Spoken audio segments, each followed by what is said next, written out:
जय जय श्री सीताराम, जय बालाजी महाराज। प्यारे बंधु, आप सभी भक्तों का हार्दिक स्वागत है हमारे YouTube चैनल हनुमान स्वामी पर। प्रिय भक्तों, जीवन में सिर्फ एक बार इस मंत्र को पूरे श्रद्धा व पूर्ण विश्वास के साथ सुन लो तो प्रभु श्री संकटमोचन हनुमान जी महाराज धन की ऐसी व्यवस्था कर देंगे कि आपको जीवन भर पैसों की कभी कोई कमी नहीं होगी। प्यारे भक्तों, हर दिन आपको कहीं ना कहीं से लाखों करोड़ों रुपयों का लाभ होता रहेगा, और वो भी पूरे जीवन काल में। भक्तों, यह बात मैं कोई हवाई में नहीं कर रहा हूँ, बल्कि इस मंत्र की सच्चाई और शक्ति खुद इसकी गवाह है। प्रिय भक्तों, इस मंत्र में इतनी दिव्य शक्ति है कि ये आपके धन संपत्ति से जुड़ी हर दुविधा को शीघ्र नष्ट कर देता है और आपके जिंदगी में अपार धन दौलत की बरसात शुरू हो जाती है।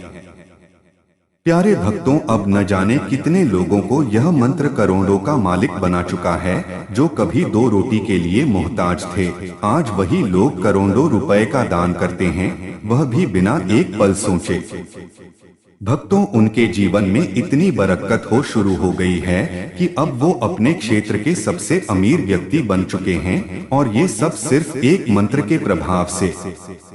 प्यारे भक्तों, अगर आप भी चाहते हैं कि आपके जीवन में अपार धन दौलत का लाभ शुरू हो जाए, तो बस इस मंत्र को श्रद्धा पूर्वक 108 बार श्रवण कर लीजिए। प्रिय भक्तों, तो आइए सुनते हैं संकट मोचन श्री हनुमान जी महाराज का वह महाशक्तिशाली मंत्र। उससे पहले निवेदन है कि चैनल को सब्सक्राइब करें और वीडियो को लाइक करके कमेंट में जय बजरंगबली लिखकर अपनी हाजिरी जरूर लगाएं। ओम नमो हनुमते रुद्रावताराय देवदानवर्षि मुनिवरदाय रामदूताय स्वाहा। ओम नमो हनुमते रुद्रावताराय देवदानवर्षि मुनिवरदाय रामदूताय स्वाहा। ओम नमो हनुमते रुद्रावताराय देवदानवर्षि मुनिवरदाय रामदूताय स्वाहा। ओम नमो हनुमते रुद्रावताराय देवदानवर्षि मुनिवरदाय रामदूताय स्वाहा। ओम नमो हनुमते रुद्रावताराय देवदानवर्षि मुनिवरदाय रामदूताय स्वाहा। ओम नमो हनुमते रुद्रावताराय देवदानवर्षि मुनिवरदाय रामदूताय स्वाहा। ओम नमो हनुमते रुद्रावताराय देवदानवर्षि मुनिवरदाय रामदूताय स्वाहा। ओम नमो हनुमते रुद्रावताराय देवदानवर्षि मुनिवरदाय रामदूताय स्वाहा। ओम नमो हनुमते रुद्रावताराय देवदानवर्षि मुनिवरदाय रामदूताय स्वाहा। ओम नमो हनुमते रुद्रावताराय देवदानवर्षि मुनिवरदाय रामदूताय स्वाहा। ओम नमो हनुमते रुद्रावताराय देवदानवर्षि मुनिवरदाय रामदूताय स्वाहा। ओम नमो हनुमते रुद्रावताराय देवदानवर्षि मुनिवरदाय रामदूताय स्वाहा। ओम नमो हनुमते रुद्रावताराय देवदानवर्षि मुनिवरदाय रामदूताय स्वाहा। ओम नमो हनुमते रुद्रावताराय देवदानवर्षिमुनिवरदाय रामदूताय स्वाहा। ॐ नमो हनुमते रुद्रावताराय देवदानवर्षिमुनिवरदाय रामदूताय स्वाहा। ॐ नमो हनुमते रुद्रावताराय देवदानवर्षिमुनिवरदाय रामदूताय स्वाहा। ॐ नमो हनुमते रुद्रावताराय देवदानवर्षिमुनिवरदाय रामदूताय स्वाहा। ॐ नमो हनुमते रुद्रावताराय देवदानवर्षिमुनिवरदाय रामदूताय स्वाहा। ॐ नमो हनुमते रुद्रावताराय देवदानवर्षिमुनिवरदाय रामदूताय स्वाहा। ॐ नमो हनुमते रुद्रावताराय देवदानवर्षिमुनिवरदाय रामदूताय स्वाहा। ॐ नमो हनुमते रुद्रावताराय देवदानवर्षिमुनिवरदाय रामदूताय स्वाहा। ॐ नमो हनुमते रुद्रावताराय देवदानवर्षिमुनिवरदाय रामदूताय स्वाहा। ॐ नमो हनुमते रुद्रावताराय देवदानवर्षिमुनिवरदाय रामदूताय स्वाहा। ॐ नमो हनुमते रुद्रावताराय देवदानवर्षिमुनिवरदाय रामदूताय स्वाहा।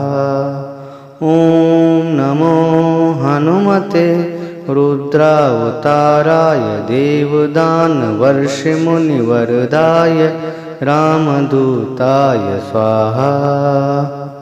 ॐ नमो हनुमते रुद्रावताराय देवदानवर्षिमुनिवरदाय रामदूताय स्वाहा।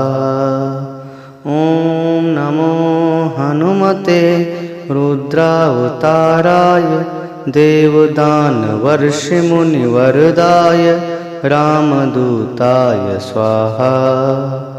ॐ नमो हनुमते रुद्रावताराय देवदानवर्षिमुनिवरदाय रामदूताय स्वाहा। ॐ नमो हनुमते रुद्रावताराय देवदानवर्षिमुनिवरदाय रामदूताय स्वाहा। ॐ नमो हनुमते रुद्रावताराय देवदानवर्षिमुनिवरदाय रामदूताय स्वाहा।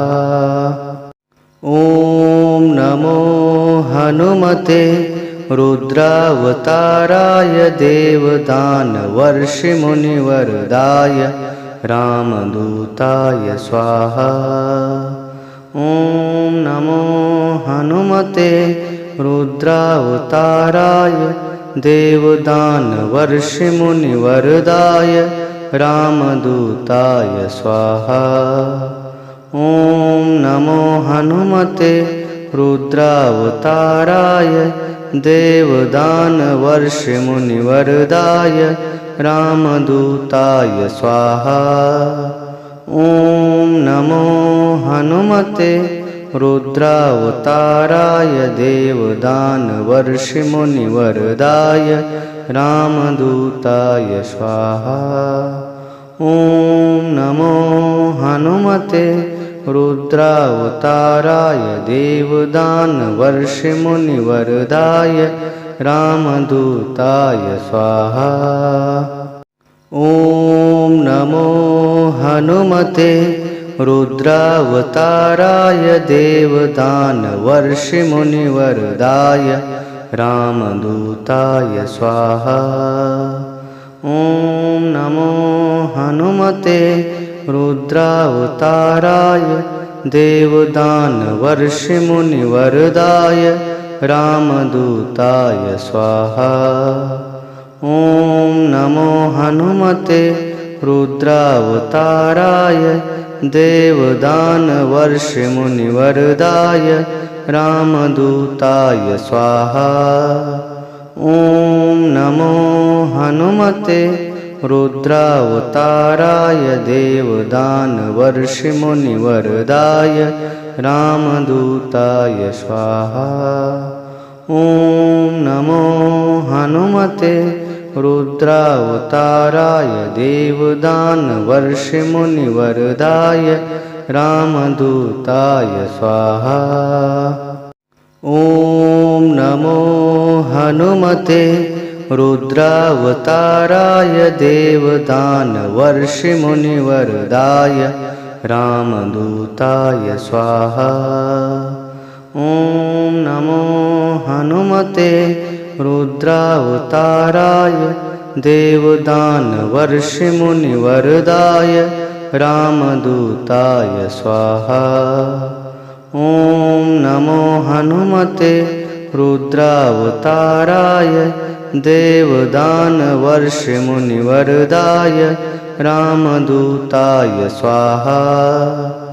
ॐ नमो हनुमते रुद्रावताराय देवदानवर्षिमुनिवरदाय रामदूताय स्वाहा।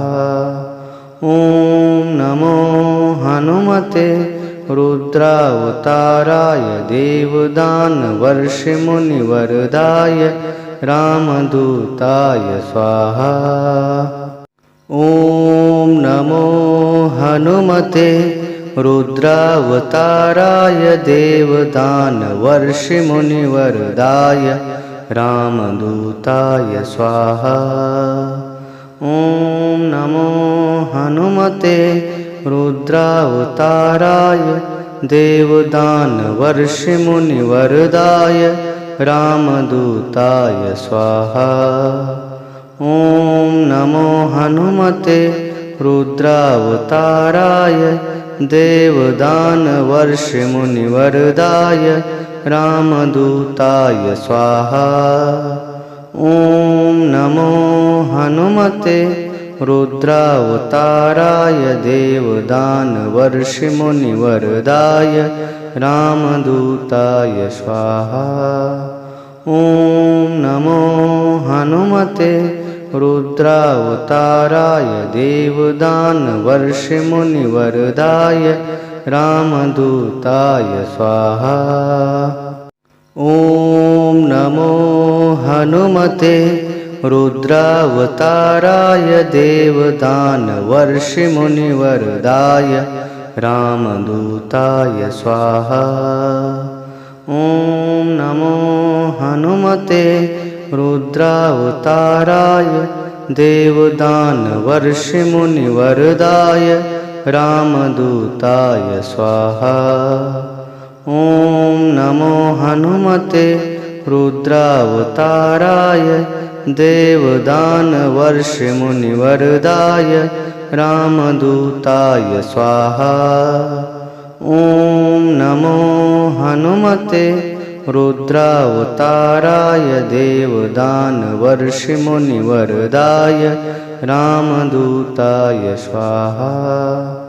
ॐ नमो हनुमते रुद्रावताराय देवदानवर्षिमुनिवरदाय रामदूताय स्वाहा।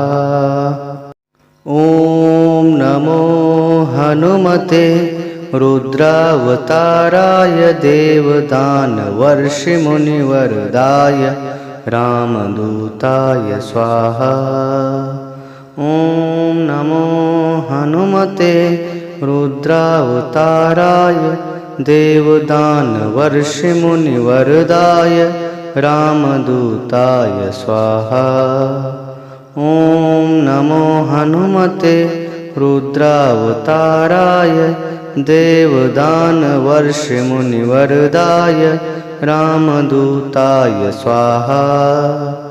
ॐ नमो हनुमते रुद्रावताराय देवदानवर्षिमुनिवरदाय रामदूताय स्वाहा।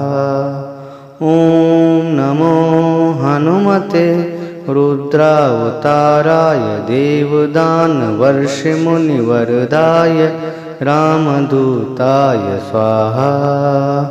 ॐ नमो हनुमते रुद्रावताराय देवदानवर्षिमुनिवरदाय रामदूताय स्वाहा।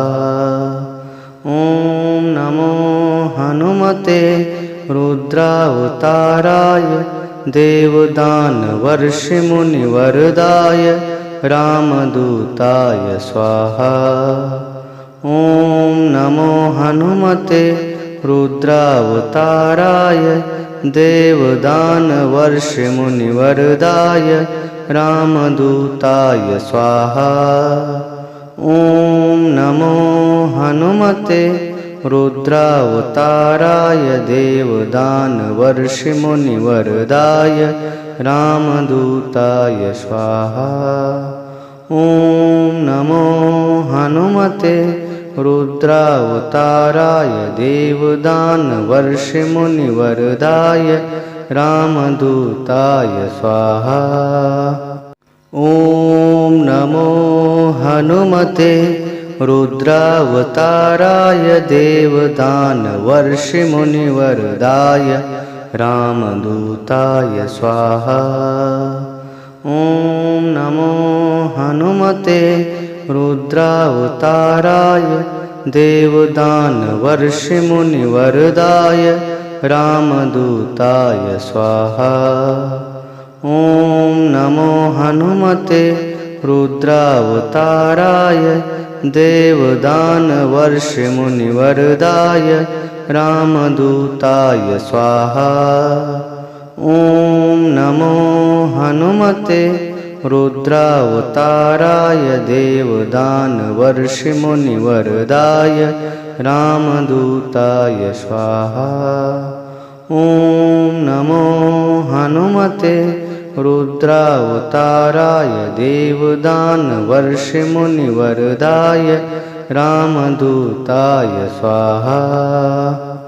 ॐ नमो हनुमते रुद्रावताराय देवदानवर्षिमुनिवरदाय रामदूताय स्वाहा। ॐ नमो हनुमते रुद्रावताराय देवदानवर्षिमुनिवरदाय रामदूताय स्वाहा। ॐ नमो हनुमते रुद्रावताराय देवदानवर्षिमुनिवरदाय रामदूताय स्वाहा। ॐ नमो हनुमते रुद्रावताराय देवदानवर्षिमुनिवरदाय रामदूताय स्वाहा। ॐ नमो हनुमते रुद्रावताराय देवदानवर्षिमुनिवरदाय रामदूताय स्वाहा। ॐ नमो हनुमते रुद्रावताराय देवदानवर्षिमुनिवरदाय रामदूताय स्वाहा।